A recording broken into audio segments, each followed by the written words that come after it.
এইবাৰ দুদিনীয়াকৈ মিলিছে মহাশিৱৰাত্ৰি। বুধবাৰ অৰ্থাৎ আজি ৰাতিপুৱা 11:08 পৰা অহা বৃহস্পতিবাৰে পুৱা 8:54 ভিতৰলৈকে শুভ সময় হিচাপে গণ্য কৰা হয়।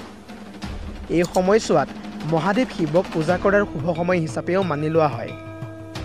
এই দিনটোত শিৱক পূজা কৰিলে জীৱনলৈ সুখ শান্তি আহে, সম্পদ সমৃদ্ধি হয়, জীৱনৰ পৰা সকলো অপায় অমংগল নোহোৱা হৈ পৰে।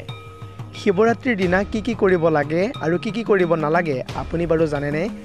নকৰিবলগীয়া কাম কৰিলে আপুনি ভয়ংকৰ বিপদৰ সন্মুখীন হ'ব পাৰে।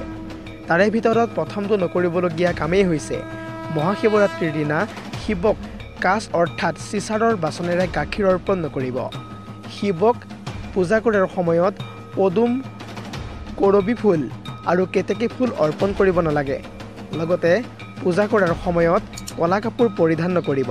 আজি আৰু অহাকালিৰ এই শিৱৰাত্ৰিৰ শুভ সময়খিনিত মাছ মাংস, সুৰা, পিঁয়াজ আৰু নহৰু আদি ভুলতো নাখাব। এই শিৱৰাত্ৰিৰ দিনটোত ভুলতো পিঁয়াজ, নহৰু, সুৰা, মাছ মাংস আদি নুচুবও, লগতে নাখাবও।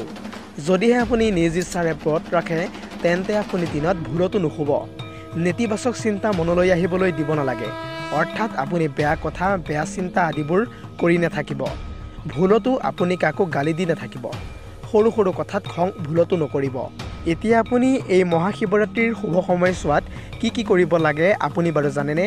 ধৈৰ্য ধৰক, কৈছোঁ ৰ'ব। পাৰিলে আপুনি শিৱক গাখীৰ অৰ্পণ কৰিব। মহাদেৱ শিৱৰ প্ৰিয় বস্তু অৰ্পণ কৰিব লাগে। ইয়াৰ উপৰিও এই শুভ সময়ছোৱাত দান কৰাটো ভাল বুলি গণ্য কৰা হয়। বেলপাত অৰ্পণ কৰিব লাগে, ৰুদ্ৰাক্ষ অৰ্পণ কৰিব লাগে। মহাদেৱ শিৱই ভাল পোৱা যিকোনো বস্তু অৰ্পণ কৰিব লাগে। ইয়াৰ উপৰিও বহু ৰাশিৰ জাতক জাতিকাৰ জীৱনলৈ এই সময়ছোৱাত আহিব পাৰে বহুতো ভাল খবৰ। বৃষ ৰাশি, তুলা ৰাশি, মিথুন ৰাশি, মেঘ ৰাশিৰ জাতক জাতিকাৰ জীৱনলৈ আহিব পাৰে ভাল খবৰ। লগতে আপোনাৰ জীৱনত গতানুগতিক পৰিৱৰ্তন ঘটিব পাৰে। লগতে আপুনি এই মহাশিৱৰাত্ৰিৰ দিনটো ভালদৰে পালন কৰক, পূজা কৰক, দান কৰক। তেনে কৰিলে আপোনাৰ জীৱনৰ পৰা লাহে লাহে দূৰ হৈ পৰিব বহুতো অপায় অমংগল। আজিলৈ ভিডিঅ'টো ইমানেই। নতুন এটা ভিডিঅ'ৰ প্ৰতিশ্ৰুতিৰে আজিলৈ সমাপ্ত।